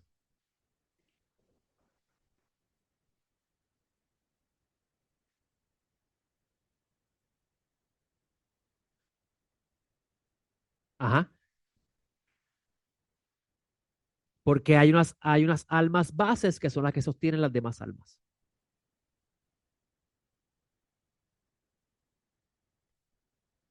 Porque al aflorar esas almas de ese árbol, mientras ese árbol esté vivo, no se exterminan. Todos los demás pueblos y sus árboles fueron exterminados, pero ese árbol es el que Hashem cultiva, el olivo cultivado.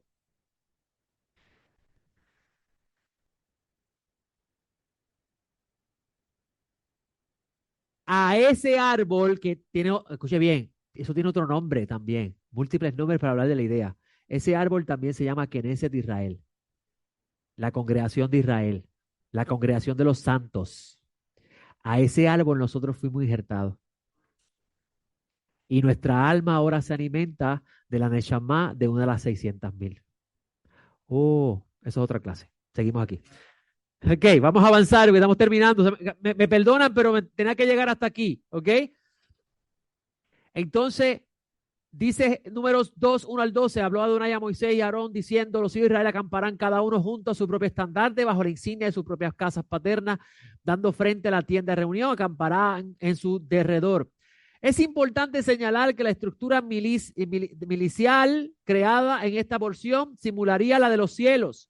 Ideas paralelas a ella lo vemos en Primera de Reyes 22:19, cuando dice el texto, y él dijo, por eso oí la palabra Adonai, vi a Adonai sentado en su trono y el ejército de los cielos alrededor de él, a su diestra y a su siniestra. En el libro de Deuteronomio vemos como los astros son también llamados ejército de los cielos. En el contexto de este versículo, en la porción, es la prohibición de rendirles culto. Deuteronomio 17:3, dando culto a dioses ajenos y prostrándose ante ellos, ante el sol, la luna y las estrellas, el ejército de los cielos, ahí vemos ahí, ¿ok? Shebadam, Hashamay, creo que es en hebreo, y hace lo que yo les prohíbo. El análisis de la formación de este ejército israelita nos permite comprender un poco la estructura celestial. El estandarte de cada tribu, como aparece en el versículo 2, simula en los mundos superiores a uno de los seres vivos, Hayot, que están alrededor de Adonai Sebaot, como leemos en Ezequiel 1, 5 al 10, que dice, su centro emergía una semejanza de 4 seres vivientes, y su apariencia era como la semejanza de hombres, cada uno tenía 4 caras, cada uno de ellos tenía 4 alas. Sus piernas eran rectas y sus pies como pezuñas de novillo y centellaban a la manera de la refulgencia del bronce incandescente. Por debajo de sus alas tenían brazos humanos a los 4 lados y los cuatro tenían en sus caras y sus alas. Las alas se tocaban la una con la otra, no se volvían al caminar, sino que cada uno caminaba según la orientación de su rostro. El aspecto de su rostro era como el rostro de un hombre, pero los 4 también tenían cara de león a la derecha. Los 4 tenían también cara de buey a la izquierda y los 4 también tenían cara de águila, así eran sus caras. Cada una de estas caras en la tierra simulan los 4 puntos que rodean el tabernáculo con su ejército, siendo cada estandarte la cabeza principal de cada división. Judá, el león, Efraín, el buey, Adán, la cara de hombre, Rubén y el águila Dan. El caso de Dan es uno muy interesante, dado que su estandarte era una serpiente con alas. ¿Cómo esto se relaciona con el águila? Es tema para otro momento. Yo esto lo escribí hace un montón de años y tampoco lo voy a hablar hoy. En el libro de Revelaciones, vemos cómo a Juan se le permite ver también la misma carroza. Recuerden que el tabernáculo es la carroza, la presencia de Dios. Dice Revelaciones, después de estas cosas miré aquí una puerta abierta en el cielo y la primera voz que oí como de trompeta hablaba conmigo diciendo, sube acá y te mostraré lo que debe suceder. Después de esto, al instante estuve en el espíritu y aquí un trono puesto en el cielo y en el trono uno sentado. En el libro de Enoch, este que está sentado es llamado el Señor de los Espíritus, Adonai Sebaot.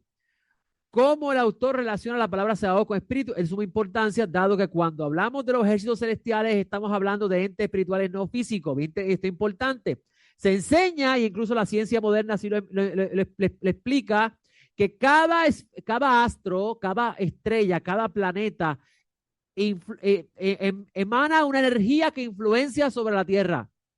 ¿Te quiero un ejemplo? Cuando la luna está llena, el mar está picado. Así que esto es importante porque aunque estamos viendo cuerpos celestiales físicos, los planetas, las estrellas, ellas emanan una energía hacia el mundo. Y por eso que se llama el Señor de los Espíritus. Estas energías o estos planetas eran los que adoraban los pueblos y a través de ellas recibían un poder, una fuerza o la providencia, la hashgaha del mundo de ellos. Pero para Israel, estos eran simplemente instrumentos de Dios. Hay una fuerza mayor que los dirige, que los controla. ¿Ok? Entonces, Por tanto, en el caso de Enoc, la palabra Sebaot alude a la idea de Dios de todos los espíritus, el Elión. En Revelaciones 12:6 leemos, y la mujer huyó al desierto, allí donde tiene un lugar preparado por Dios para que allí la sustente durante 1260 días. Con esto voy a terminar. El libro de Revelaciones habla de una mujer que es llevada al desierto, pero también habla de otra mujer que está sentada en el desierto, como una reina. ¿Tienen frío? Yo pensé que estaban en el fuego, la Shejinah. No, no eres un limber derretido. Ok. El libro de Revelaciones habla de dos mujeres. Una que es llevada al desierto para ser sustentada por Dios. Y hay otra sentada en el desierto como reina, que no es viuda, que tiene marido. ¿Ok? Tiene un Baal como señor y está sentada sobre él. Le llama a su marido. Entonces, esto es importante entenderlo. ¿Por qué? Porque ¿cuál de esas dos mujeres eres tú? La que está en el desierto siendo cuidada por Hashem. Y es duro pensar eso, que Dios me cuida en este mundo. Mira lo que está pasando. Hay que sobrevivir.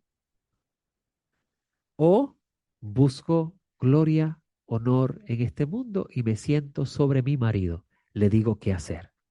O sea, ¿es la voluntad de él o es la tuya?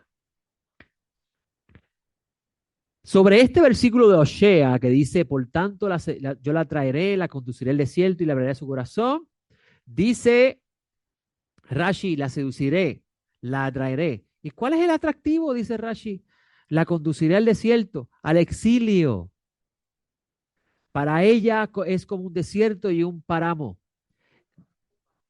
Páramo, no sé, lo tengo que buscar. Lo traje de Rashi, pero no busqué lo que significa. Y allí guardará en su corazón que le fue mejor cuando hizo mi voluntad que cuando se rebeló de mí. Sí. Oh, ok, ok. Ah, nice. O sea que es como un lugar alto, como un lugar alto.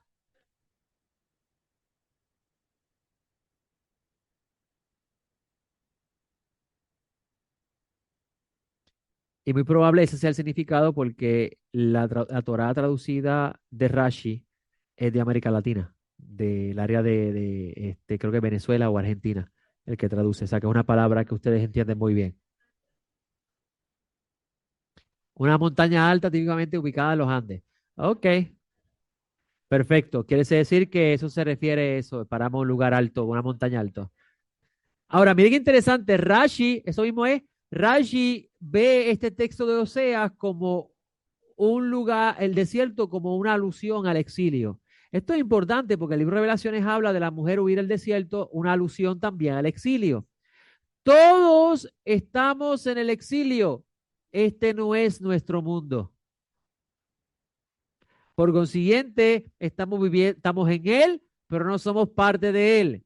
¿Era el desierto la meta por la cual Hashem, la razón de ser por la cual Hashem sacó a Israel de Egipto?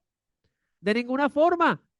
Pero era necesario que Israel pasara por el desierto para poder entrar a la tierra prometida. Por consiguiente, es necesario el exilio, o sea, no ser parte de este mundo para poder entrar en el otro. Gracias, Adonai, del universo, te damos por todo lo que hemos aprendido en la mañana y tarde de hoy. Te pedimos, soberano de los mundos, que si hemos hallado favor delante de tus ojos, nos permitas cada día entender estos tesoros y poder vivirlos y aumentar nuestra muná, creyendo con perfecta fe que tú no nos abandonas y que con Rabeno tenemos el mejor ejemplo de ello. Te damos gracias, Adonai, bendito eres. Amén y amén. Le agradezco a todos ustedes por acompañarme, a todos los que están conectados con YouTube. Gracias por tenerme paciencia estas 2 horas. Mire que trato de que sea de 1 hora, pero es muy difícil. Es muy difícil. Muy difícil. Le doy gracias al Eterno por ustedes, por haberme escuchado. Si hay cosas que ustedes no entienden, no se preocupe. Eso nos pasa a todos. En su momento entenderán. Un abrazo a todos y feliz resto del Shabbat. Shalom.